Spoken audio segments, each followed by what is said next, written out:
Everyone, welcome back to my YouTube channel. हम लोग इस वीडियो में देखने वाले हैं एनसीईआरटी सार संग्रह और कंप्लीट करने वाले हैं इंडियन ज्योग्राफी, भारत का भूगोल। भारत का भूगोल का यह पार्ट 1 रहने वाले हैं, जिसे हम लोग बारीकी से कंप्लीट करने वाले हैं। वीडियो अगर पसंद आता है तो लाइक करेंगे, कमेंट करके जरूर बताएंगे यह वीडियो आप लोग को कैसा लगा। साथ ही साथ अभी तक हमारे चैनल को सब्सक्राइब नहीं किया तो सब्सक्राइब भी कर लीजिए। फिलहाल स्टार्ट करते हैं भारत का भूगोल समान परिचय ए जनरल इंट्रोडक्शन से। बिल्कुल बारीकी से इसे कंप्लीट करने वाले हैं, आप लोग बस ध्यान देते चलेंगे।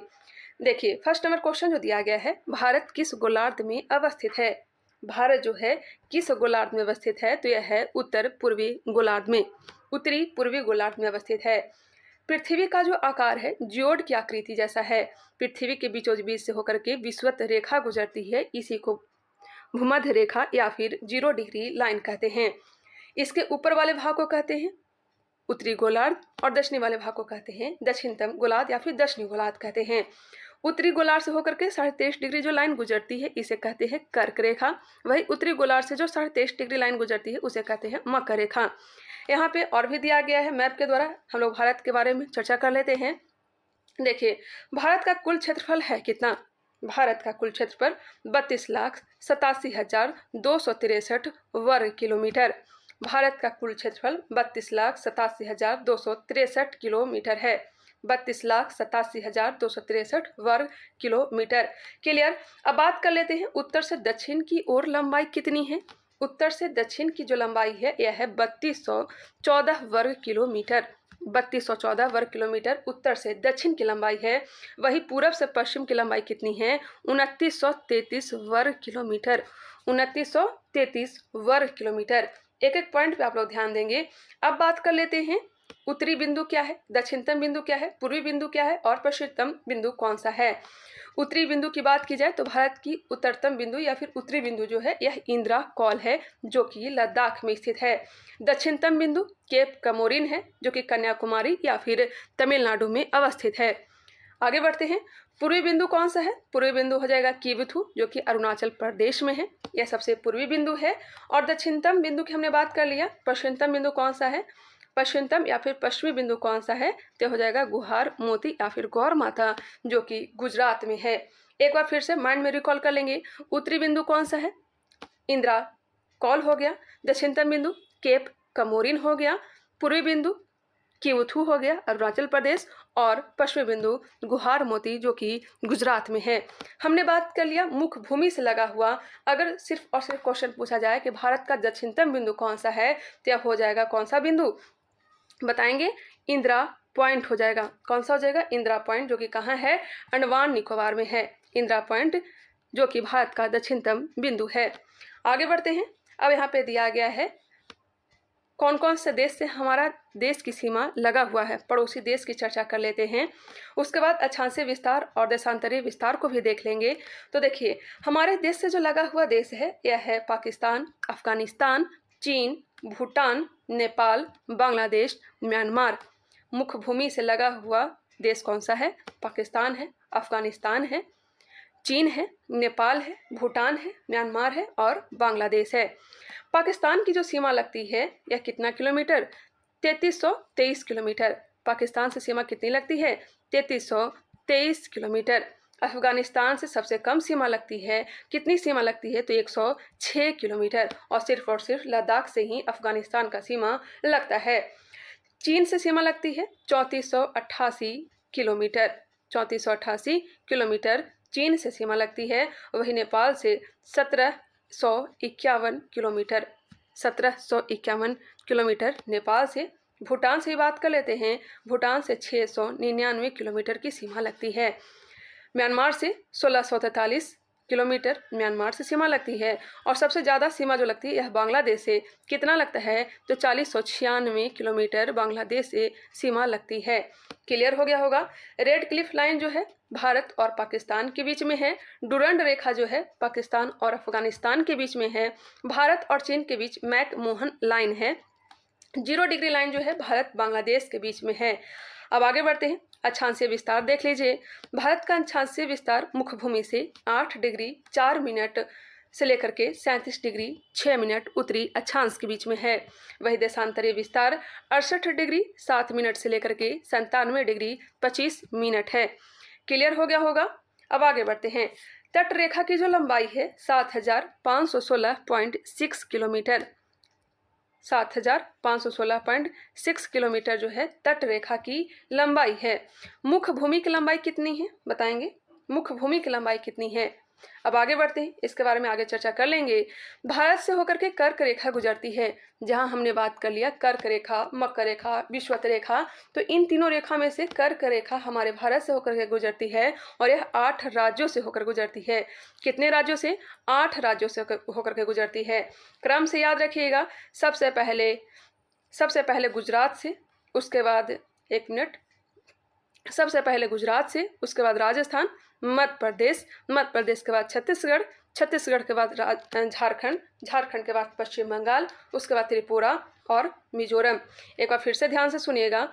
सबसे पहले गुजरात, उसके बाद राजस्थान के बाद मध्य प्रदेश के बाद छत्तीसगढ़ के बाद झारखंड के बाद पश्चिम बंगाल, उसके बाद त्रिपुरा और मिजोरम से होकर के गुजरती है। इसका ट्रिक तो आप लोग जानते भी होंगे, मित्र पर गमछा झार, इस तरह का एक ट्रिक भी है, लेकिन आप लोग क्रम से याद रखेंगे। क्लियर। अब आगे बढ़ते हैं, क्वेश्चन पर ध्यान देते हैं। भारत को लगभग 2 बराबर भागों में कौन सा अक्षांश विभाजित करता है? भारत को लगभग 2 बराबर भागों में कौन सा अक्षांश विभाजित करता है? तो हो जाएगा उत्तरी अक्षांश, जो कि कर्क रेखा जिसे कहते हैं, 23.5 डिग्री उत्तरी अक्षांश जिसे कर्क रेखा कहते हैं, वही भारत को लगभग 2 भागों में बांटती है। भारत के सबसे पश्चिम बिंदु गौर माता या फिर गुहार मोती तथा पूर्वी बिंदु किबुथी के मध्य सूर्योदय एवं सूर्यास्त में लगभग कितने घंटे का अंतर है? 2 घंटे का। कितने घंटे का अंतर है? 2 घंटे का अंतर है। भारतीय मानक समय रेखा 82.5 डिग्री किस शहर से होकर गुजरती है? भारतीय मानक समय रेखा 82.5 किस शहर से होकर गुजरती है? तो गुजरती है प्रयागराज के निकट मिर्जापुर से। भारतीय मानक समय एवं ग्रीनविच माध्य समय जिसे GMT में कितने घंटे का अंतर होता है? तो अंतर होता है 5.5 घंटे का। भारतीय मानक समय और ग्रीनविच लाइन से कितने घंटे आगे है? तो हो जाएगा 5.5 घंटा। नेक्स्ट है, यदि भारतीय मानक यमुनोत्तर पर मध्याह्न है तो 120 डिग्री पूर्वी देशांतर पर स्थानीय समय 2:30 अपराह्न होगा। भारत का सुदूरस्थ दक्षिणतम बिंदु कौन सा है? हमने बात कर लिया, इंदिरा पॉइंट है। इंदिरा पॉइंट जो है ग्रेट निकोबार द्वीप में स्थित है। कौन से द्वीप में है? तो ग्रेट। नेक्स्ट है, भारत का एकमात्र जिला कौन सा है जिसकी सीमा 4 राज्यों को स्पर्श करती है? कौन सा ऐसा जिला है जिसकी सीमा 4 राज्यों से स्पर्श करती है? तो यह हो जाएगा सोनभद्र, जो कि उत्तर प्रदेश में है।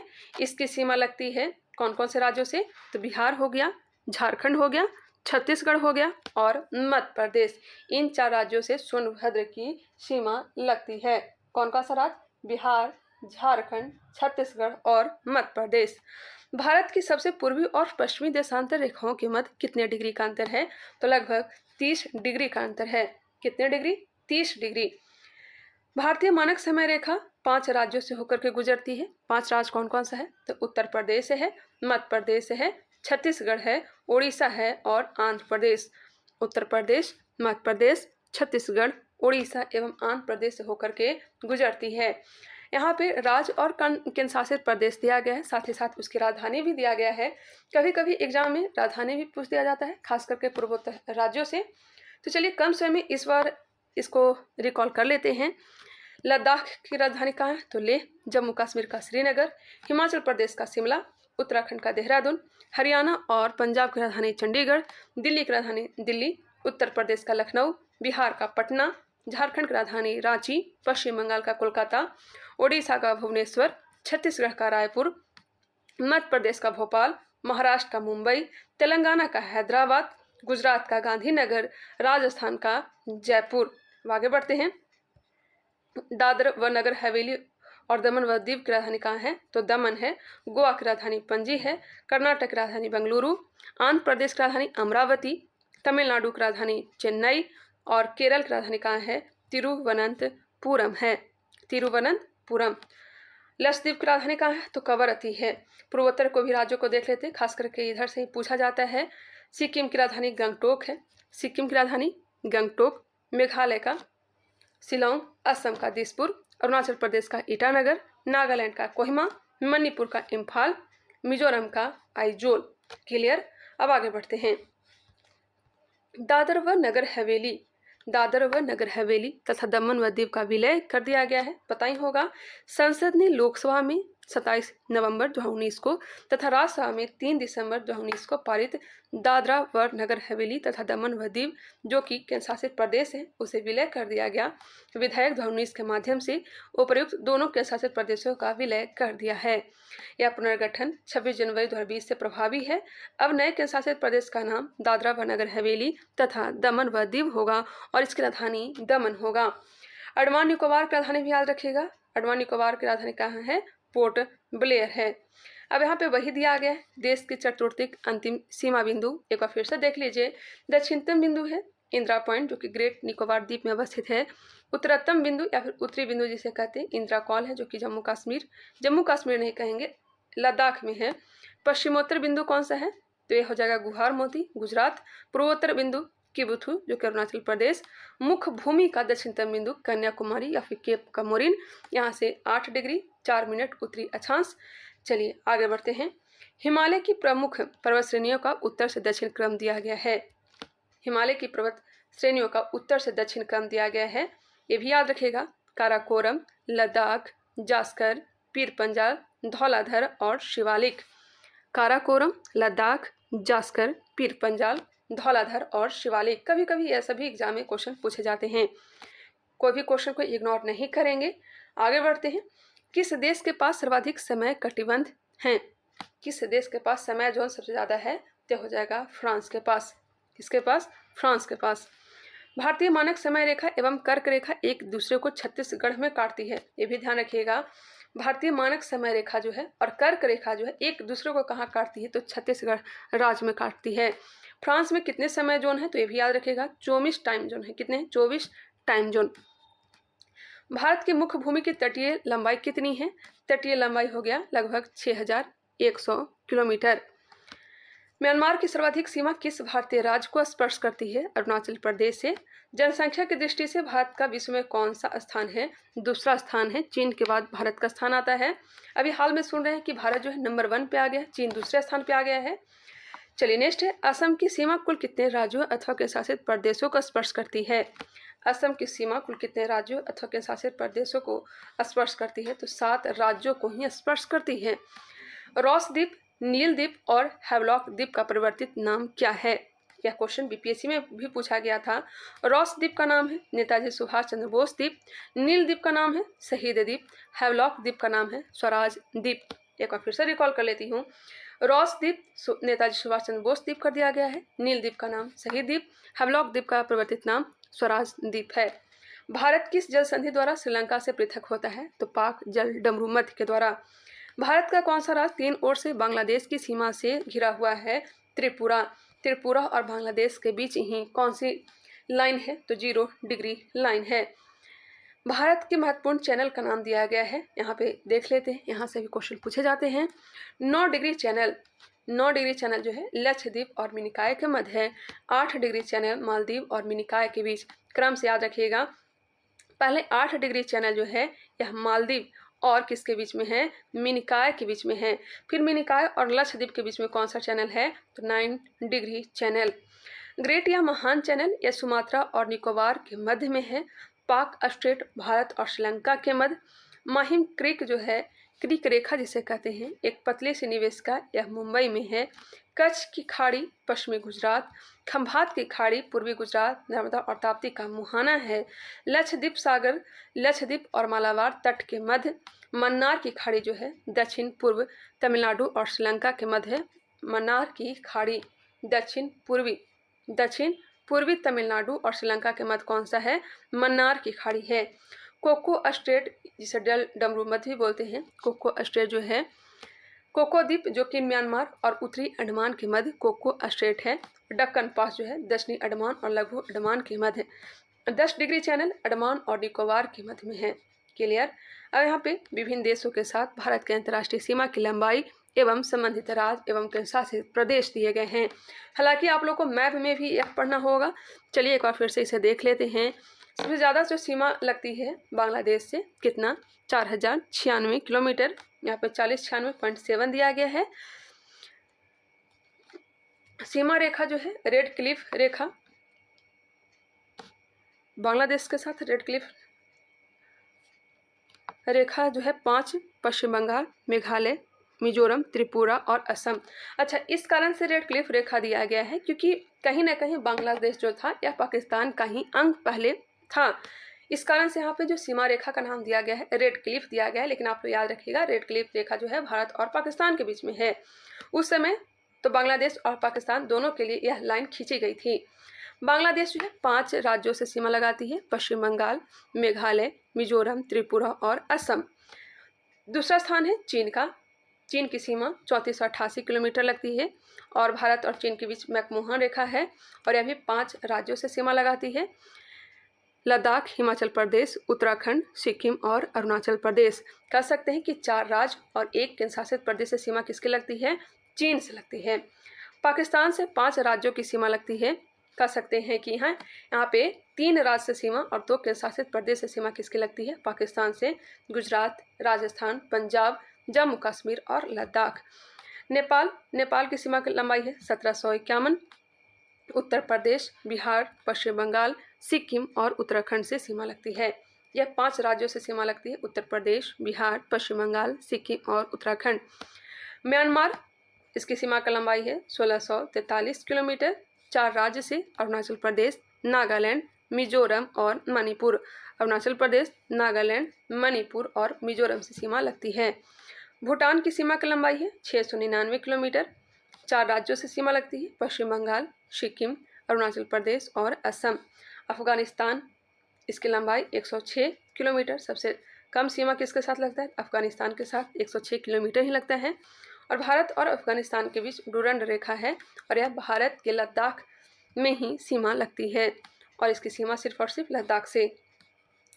तो हमारा भारत की जो सीमा है 15,106.7 किलोमीटर है। मुख्य भूमि का यह सीमा दिया गया था। चलिए अब आगे बढ़ते हैं, मैकमोहन रेखा के बारे में जान लेते हैं। अंग्रेजों के शासन के दौरान भारत व चीन के मध्य उत्तर पूर्व में यह सीमा रेखा 27 अप्रैल, डेट याद रखिएगा, 27 अप्रैल 1914 को निर्धारित की गई थी, जिसे मैकमोहन रेखा कहा गया। इसका नामकरण सर हेनरी मैकमोहन के नाम पर किया गया है। वर्ष 1914 में हुए शिमला समझौते में इसे दोनों देशों ने सीमा रेखा के रूप में स्वीकार किया था। नेक्स्ट है रेड क्लिफ रेखा, ये भी याद रखिएगा, शिमला समझौते में इस रेखा को स्वीकार किया गया था। विभाजन के पश्चात 17 अगस्त 1947 को भारत व पाकिस्तान के मध्य निर्धारित की गई सीमा रेड क्लिफ रेखा के नाम से जानी जाती है। इस रेखा का निर्धारण बॉर्डर कमीशन द्वारा किया गया था। किसके द्वारा, बॉर्डर कमीशन द्वारा किया गया था। इस कमीशन के अध्यक्ष सर सिरिल रेडक्लिफ थे।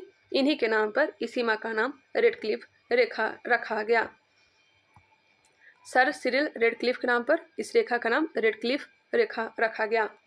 काराकोरम श्रेणी को ऊंची एशिया के रीढ़ के नाम से जाना जाता है। ऊंची एशिया के रीढ़ के नाम से किसे जानते हैं, काराकोरम श्रेणी को। अब है भारत एक दृष्टि में, भारत के बारे में जान लेते हैं, जैसे कि इसका अन्य नाम क्या है, राजधानी क्या है, ये सभी के बारे में चर्चा हम लोग कर लेते हैं। देखिए, अन्य नाम भारत का क्या है, तो आर्यावर्त है, जम्बूद्वीप है, आर्यावर्त, जम्बूद्वीप, भारतवर्ष, हिंदुस्तान या फिर इंडिया, यह सब हमारे देश का ही नाम है। भारत की राजधानी नई दिल्ली। भौगोलिक स्थिति क्या है, तो उत्तरी गोलार्ध में यह अवस्थित है। अक्षांश से विस्तार 8 डिग्री 4 मिनट उत्तरी अक्षांश से 37 डिग्री 6 मिनट उत्तरी अक्षांश तक है। देशांतरीय विस्तार 68 डिग्री 7 मिनट पूर्वी देशांतर से 97 डिग्री 25 मिनट पूर्वी देशांतर। ज्यामितीय आकार कैसा है, तो भारत का जो ज्यामितीय आकार है यह कैसा है, तो हो जाएगा चतुष्कोणीय। कैसा आकार है, चतुष्कोणीय है। नेक्स्ट है मानक समय। मानक समय 82.5 डिग्री पूर्वी देशांतर, प्रयागराज के समीप मिर्जापुर का समय ग्रीनविच माध्य समय से 5 घंटा 30 मिनट आगे। 82.5 डिग्री पूर्वी देशांतर भारत के 5 राज्यों उत्तर प्रदेश, मध्य प्रदेश, छत्तीसगढ़, उड़ीसा एवं आंध्र प्रदेश से होकर के गुजरती है। कितने राज्यों से होकर गुजरती है बताएंगे, तो यह 5 राज्यों से होकर गुजरती है। कितने राज्यों से, 5 राज्यों से होकर गुजरती है। यह 5 राज्य कौन कौन सा है बताएंगे, तो यह 5 राज्य है, उत्तर प्रदेश, मध्य प्रदेश, उसके बाद छत्तीसगढ़, छत्तीसगढ़ के बाद उड़ीसा और फिर आंध्र प्रदेश। ये 5 राज्यों से होकर के भारत का मानक समय रेखा गुजरती है। भौगोलिक विस्तार लंबाई दिया गया है, उत्तर से दक्षिण 3214 और चौड़ाई जो है पूर्व से पश्चिम 2933 किलोमीटर। पहले भी हमने चर्चा कर लिया है। स्थलीय सीमा की लंबाई है 15,200 किलोमीटर, जलीय सीमा की लंबाई है 7,516.6 किलोमीटर। प्रादेशिक जल सीमा समुद्र तट से 12 समुद्री मील तक को कहते हैं प्रादेशिक जल सीमा। संलग्न क्षेत्र प्रादेशिक जल सीमा से आगे 24 समुद्री मील तक। अनन्य आर्थिक क्षेत्र संलग्न क्षेत्र से आगे 200 समुद्री मील तक। यहाँ पे तीनों पॉइंट को याद रखेंगे। प्रादेशिक जल सीमा कितनी है? समुद्र तट से 12 समुद्री मील तक। संलग्न क्षेत्र जो है प्रादेशिक जल सीमा से 24 समुद्री मील तक। अनन्य आर्थिक क्षेत्र संलग्न क्षेत्र से आगे 200 समुद्री मील तक। नेक्स्ट है जलवायु कैसी है? तो मानसूनी जलवायु है। क्षेत्रफल 32,87,263 वर्ग किलोमीटर है। विश्व के कुल क्षेत्रफल का कितना प्रतिशत है? 2.4% है। क्षेत्रफल की दृष्टि से विश्व में स्थान कौन सा है? तो 7वां स्थान है। कौन सा स्थान है? 7वां स्थान है। पहला स्थान किसका है? रूस का है। दूसरा स्थान कनाडा का है। तीसरा स्थान चीन का है। चौथा स्थान अमेरिका का है। चौथा स्थान किसका है? तो अमेरिका का है। 5वां स्थान ब्राज़ील का है। छठा स्थान ऑस्ट्रेलिया का है और 7वां स्थान अपना भारत का है। कुल जनसंख्या कितनी है? तो आप लोग यहाँ पे देख लीजिए। विश्व की कुल जनसंख्या का 17.5% जो है 17.5% भारत की जनसंख्या है।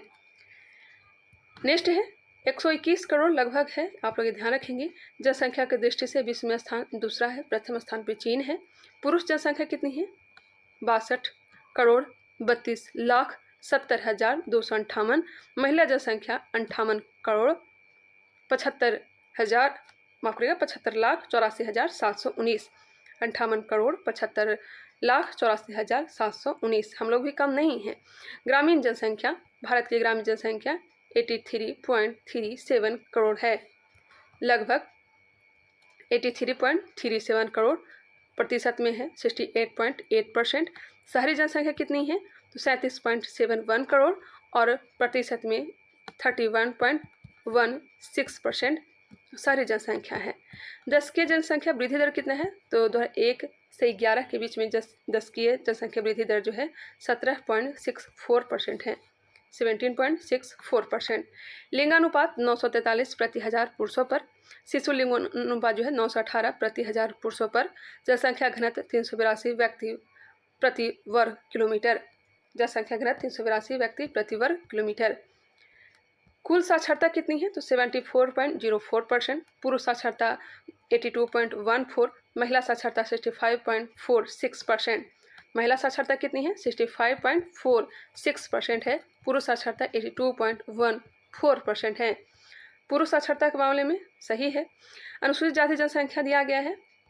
यहाँ पे आप लोग देख सकते हैं कुल जनसंख्या का 16.6% जो है अनुसूचित जाति है। वही अनुसूचित जनजाति की बात की जाए तो कुल जनसंख्या का 8.6% जो है एसटी है, अनुसूचित जनजाति हैं। बाकी यहाँ पे जनसंख्या दिया गया है, आप लोग देख सकते हैं। राज्यों की संख्या कितनी है? 28। केंद्र शासित प्रदेश की संख्या 8 है। पर्वतीय क्षेत्र का विस्तार जो है 10.7%। 10.7% जो है पर्वतीय क्षेत्र का विस्तार है। 18.6% पर पहाड़ी क्षेत्र का विस्तार है। वही पठारी क्षेत्र का विस्तार 27.7% पर पठारी क्षेत्र का विस्तार है। मैदानी क्षेत्र सर्वाधिक जो है मैदानी क्षेत्र ही है। कितने हैं? 43%। मैदानी क्षेत्र का विस्तार 43%। पठारी क्षेत्र का विस्तार 27.7%। पहाड़ी क्षेत्र का 18.6%। पर्वतीय क्षेत्र का विस्तार 10.7%। कर्क रेखा 8 राज्यों गुजरात, राजस्थान, मध्य प्रदेश, छत्तीसगढ़, झारखंड, पश्चिम बंगाल, त्रिपुरा और मिजोरम से होकर गुजरती है। समय रेखा उत्तर प्रदेश, मध्य प्रदेश, छत्तीसगढ़, उड़ीसा और आंध्र प्रदेश से। अंतर्राष्ट्रीय सीमा से संलग्न राज्य या केंद्र शासित प्रदेश कितने हैं? तो 18 हैं। तेल शोधनशालाओं की संख्या कितनी है? तो 23 है। राष्ट्रीय राजमार्गों की संख्या कितनी है? राष्ट्रीय राजमार्गों की संख्या है 962। 31 दिसंबर 2022 तक। बड़े बंदरगाहों की संख्या कितनी है? तो 13 है। राष्ट्रीय पशु कौन सा है? तो बाघ है। इसका वैज्ञानिक नाम पैंथेरा टाइग्रिस है। राष्ट्रीय विरासत पशु हाथी। हमने थोड़ा पे यहाँ पे फास्ट कर लिया क्योंकि हमने पहले भी पढ़ चुका था। राष्ट्रीय विरासत पशु कौन सा है? तो हाथी है। राष्ट्रीय पक्षी मोर। वैज्ञानिक नाम पावो क्रिस्टेसस। राष्ट्रीय वृक्ष बरगद। वैज्ञानिक नाम फाइकस बेंगालेंसिस। राष्ट्रीय पुष्प कमल, नीलम्बू नुसिफेरा। राष्ट्रीय चिन्ह अशोक स्तंभ। राष्ट्रीय गान जनगण मन, रचयिता है रविन्द्रनाथ टैगोर। राष्ट्रीय गीत वंदे मातरम, रचयिता है बंकिम चंद्र चटर्जी। राजकीय भाषा हिंदी। राष्ट्रीय लिपि देवनागरी। राष्ट्रीय वाक्य जो है सत्यमेव जयते, जो कि मुंडको उपनिषद से लिया गया है। राष्ट्रीय ध्वज तिरंगा। राष्ट्रीय नदी गंगा। राष्ट्रीय जलीय जीव गंगा डॉल्फिन। इसका जो नाम है प्लेटिनिस्टा गैंगेटिका। प्लेटिनिस्टा गैंगेटिका। प्लेटिनिस्टा गैंगेटिका। क्लियर। अब आगे बढ़ते हैं। पुदुचेरी का भौगोलिक विस्तार जो है 3 राज्यों में है, तमिलनाडु, केरल और आंध्र प्रदेश में। तमिलनाडु में कराईकल है, केरल में जो माहे है, आंध्र प्रदेश में यानम है। पुदुचेरी का भौगोलिक विस्तार तमिलनाडु के कराईकल, केरल में माहे, आंध्र प्रदेश में यानम राज्यों में विस्तार है। भौतिक विभाजन, यहाँ पे भौतिक विभाजन दिया गया है, इसे भी हम लोग क्लियर करते चलते हैं। भारतीय उपमहाद्वीप मूलतः किस भूखंड का भाग था? तो था गोंडवाना लैंड का। गोंडवाना लैंड का आप लोग को पता होगा, पहले पैंजिया था, पैंजिया में विभाजन हुआ तो उत्तरी वाले भाग को लारेसिया कहा गया और दक्षिण वाले भाग को गोंडवाना कहा गया। तो भारत जो है गोंडवाना का ही हिस्सा है। भारत में उपलब्ध पुरा चुंबकीय परिणामों से संकेत मिलते हैं कि प्राचीन काल में भारतीय भूखंड उत्तर दिशा की ओर विस्थापित हुआ है। हाँ, भारत में उपलब्ध पुरा चुंबकीय परिणामों से संकेत मिलते हैं कि प्राचीन काल में भारतीय भूखंड उत्तर दिशा की ओर विस्थापित हुआ है, चीन की तरफ।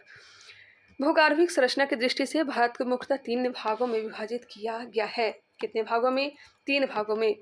हिमालय पर्वतीय क्षेत्र, उत्तर का मैदानी भाग, दक्षिण का प्रायद्वीपीय पठार। यह भी क्वेश्चन कहीं ना कहीं एग्जाम में पूछे गए थे, मेरे ख्याल से बिहार द्रोह के एग्जाम में पूछे गए हैं। हिमालय पर्वतीय क्षेत्र, उत्तर का मैदानी भाग, दक्षिण का प्रायद्वीपीय भाग, यह जो है भारत को 3 भागों में बांटा गया है इस तरह से। हिमालय के समांतर संरचनात्मक भाग, वलयों की तीव्रता तथा निर्माण आयु के आधार पर सबसे पहले जो ट्रांस हिमालय या तिब्बत का क्षेत्र, ये जो है हिमालय पार का भाग को कहते हैं ट्रांस हिमालय। बृहत हिमालय, इसी को महान हिमालय कहते हैं। लघु हिमालय, इसको मध्य हिमालय कहते हैं। बाह्य या उप हिमालय या फिर शिवालिक हिमालय कहते हैं। सबसे दक्षिणतम जो है शिवालिक हिमालय ही है। हिमालय का निर्माण समानांतर वलय श्रेणियों से हुआ है। इनमें प्राचीनतम श्रेणी कौन सा है? तो हो जाएगा बृहत हिमालय। उत्तर भारत में उप हिमालय क्षेत्र के सहारे विस्तारित समतल मैदान को क्या कहा जाता है? तो भाबर कहते हैं। उत्तर भारत में उप हिमालय क्षेत्र के सहारे विस्तारित समतल मैदान को भाबर कहते हैं। हिमालय का पर्वत पदीय प्रदेश कौन सा है? शिवालिक है। मतलब पर्वत का पैर कौन सा है? तो शिवालिक है। हिमालय का पैर किसे कहेंगे? तो शिवालिक को। शिवालिक शैल समूह के दक्षिण में स्थित भाबर क्षेत्र की संरचना का उदाहरण है? तो गिरिपथ की स्थिति का। शिवालिक श्रेणी की औसत ऊंचाई कितनी है? 600 से 1200 मीटर। लघु हिमालय किन श्रेणियों के मध्य में स्थित है? महान हिमालय और शिवालिक। हिमालय की नवीनतम पर्वत श्रेणी कौन सी है? हिमालय की नवीनतम पर्वत श्रेणी कौन सी है? तो शिवालिक है। नर्मदा एवं ताप्ती नदियों के मध्य कौन सी पर्वत श्रेणी स्थित है? सतपुड़ा। नर्मदा एवं ताप्ती नदियों के मध्य नर्मदा एवं ताप्ती नदियों के मध्य कौन सी पर्वत श्रेणी स्थित है? तो हो जाएगा सतपुड़ा श्रेणी। हिमालय की सबसे ऊंची पर्वत श्रेणी कौन सी है? हिमाद्री या फिर बृहत हिमालय है। बृहत हिमालय की औसत ऊंचाई कितनी है? 6100 मीटर है। पीर पंजाल श्रेणी किस राज्य में अवस्थित है? जम्मू कश्मीर में। पूर्वी हिमालय की तुलना में पश्चिमी हिमालय में ट्री लाइन की ऊंचाई कम है। पूर्वी हिमालय की तुलना में पश्चिमी हिमालय में ट्री लाइन की ऊंचाई क्या है? कम है। उत्तराखंड के पाताल तोड़ कुएं किस भाग में पाए जाते हैं? उत्तराखंड के पाताल तोड़ कुएं किस भाग में? तराई भाग में। अक्साई चीन किस क्षेत्र का भाग है? तो लद्दाख का भाग है। पश्चिमी हिमालय प्रदेश के प्रमुख प्राकृतिक संसाधन क्या है? पश्चिमी हिमालय प्रदेश के प्रमुख प्राकृतिक संसाधन क्या है? वन है। भारत की प्राचीनतम पर्वत श्रृंखला कौन सी है? प्राचीनतम पूछा जा रहा है तो अरावली हो जाएगा। अरावली श्रेणियों की अनुमानित आयु कितनी है? 600 से 570 मिलियन वर्ष। माउंट एवरेस्ट को नेपाल में क्या कहा जाता है? तो सागर माथा कहा जाता है। सागर माथा। माउंट एवरेस्ट को नेपाल में सागर माथा कहा जाता है। अरावली किस प्रकार की पर्वत श्रेणी है? तो हो जाएगा अवशिष्ट पर्वत। अवशिष्ट पर्वत।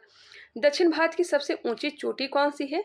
दक्षिण भारत की सबसे ऊंची चोटी अन्नामलाई की अनाईमुडी, जिसकी ऊंचाई है 2695 मीटर, कहाँ है? तो केरल में। नीलगिरी पर्वतमाला का विस्तार किन राज्यों में है? तो यह तमिलनाडु एवं केरल दोनों राज्यों में है। महाराष्ट्र एवं कर्नाटक के मध्य स्थित पश्चिमी घाट को किस नाम से जाना जाता है? तो इसे जानते हैं कोकण तट के नाम से। नीलगिरी पर्वत का जो विस्तार है केरल में भी है, तमिलनाडु में भी है और कर्नाटक में भी है। ध्यान रखिएगा, हालांकि यहाँ पे दो राज्यों का नाम दिया गया है। इलायची की पहाड़ियाँ किन राज्यों के मध्य सीमा बनाती है? तो यह केरल एवं तमिलनाडु के बीच। इलायची की पहाड़ियाँ केरल एवं तमिलनाडु के बीच सीमा बनाती है। सेवराय पहाड़ियाँ किस राज्य में स्थित है? तो तमिलनाडु में। सेवराय पहाड़ियाँ किस राज्य में है? तमिलनाडु में। पूर्वी घाट और पश्चिमी घाट परस्पर नीलगिरी पहाड़ी पर ही मिलते हैं। पूर्वी घाट और पश्चिमी घाट का मिलन बिंदु क्या है? तो नीलगिरी पर्वत। नीलगिरी पर्वत की सबसे ऊंची चोटी का नाम क्या है? तो दोदा बेटा। भारत की सर्वोच्च पर्वत चोटी कौन सी है? तो K2 है, गॉडविन ऑस्टिन है। इसकी ऊंचाई 8611 मीटर है। विश्व की सर्वाधिक तीव्र ढाल वाली चोटी कौन सा है? तो राकापोसी। यह कहाँ है? लद्दाख में है। तीव्र ढाल वाली चोटी कौन सी है? तो यह है राकापोसी। बिल्कुल खड़े खड़े पर्वत है। अब यहाँ पे कुछ पर्वत का नाम दिया गया है, उसकी ऊंचाई दिया गया है। आप लोग देखना चाहें तो आप लोग देख सकते हैं। गॉडविन ऑस्टिन जो कि लद्दाख में है और इसकी ऊंचाई 8611 मीटर है। नंगा पर्वत की जो लंबाई है 8126 मीटर, 8126 मीटर। काराकोरम, लद्दाख, जास्कर, कैलाश, यह सब का बारे में दिया गया यहाँ पे। नंदा देवी की जो लंबाई है 7816 मीटर, नंदा देवी जो कि उत्तराखंड में है। धौलागिरी की ऊंचाई 8167 मीटर। अन्नपूर्णा, यह सब नेपाल की पर्वत है। धौलागिरी, अन्नपूर्णा, माउंट एवरेस्ट, मकालू, यह सभी के सभी पर्वत जो है नेपाल में है। अन्नपूर्णा की ऊंचाई 8091 मीटर, माउंट एवरेस्ट की ऊंचाई 8848.86 मीटर, मकालू पर्वत की ऊंचाई 8481 मीटर, 8481 मीटर। कंचनजंगा जो कि सिक्किम में है 8586 मीटर इसकी ऊंचाई है।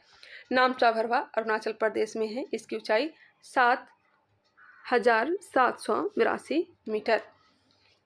यहाँ पे पहाड़ी का भी नाम दिया गया है। पटकाई बूम, नागा पहाड़ियाँ, लुसाई पहाड़ियाँ, गारो खासी जयंतिया, यह सब मेघालय में है। गारो खासी जयंतिया कहाँ है? तो मेघालय में है। मीकिर पहाड़ियाँ कहाँ है? तो अरुणाचल प्रदेश में है। चलिए इसके बारे में और डिटेल से नीचे दिया गया होगा, हम लोग वहाँ पे देख लेंगे। बाकी आप लोग एक बार देखना चाहें तो आप लोग भी देख सकते हैं। माना दर्रा उत्तराखंड को किससे जोड़ता है? माना दर्रा जो कि उत्तराखंड में है, यह किससे जोड़ता है? तो यह जोड़ता है तिब्बत से। नंदा देवी शिखर किस राज्य में अवस्थित है? तो उत्तराखंड में है। अरावली श्रेणी का उच्चतम पर्वत शिखर कौन सा है? अरावली श्रेणी का हो जाएगा गुरु शिखर, ऊंचाई है 1722 मीटर, राजस्थान में है। हिमालय पर्वत की एक श्रेणी अराकान योमा किस देश में स्थित है? तो यह म्यांमार में है और यह भारत से सीमा, अराकान योमा की सीमा भारत से भी लगती है, भारत और म्यांमार से सीमा लगती है। कुल्लू घाटी किन पर्वत श्रेणियों के मध्य स्थित है? तो धौलाधर तथा पीर पंजाल। पालाघाट दर्रा किन पहाड़ियों के मध्य स्थित है? नीलगिरी और अन्नामलाई। नाथुला दर्रा और जलेपला दर्रा कहाँ है? तो सिक्किम में है। यहाँ पे दिया गया है। उत्तराखंड में कोनधारी वनों एवं छोटे छोटे घास के मैदान को बुग्याल या प्यार के नाम से जाना जाता है। अगर यहाँ पे डिटेल्स नहीं दिया हुआ होगा तो एक बार फिर से मैप को देख लेंगे। फिलहाल आगे बढ़ते हैं। लिपुलेख, माना एवं नीति दर्रा कहाँ स्थित है? उत्तराखंड में। रोहतांग दर्रा हिमाचल प्रदेश में।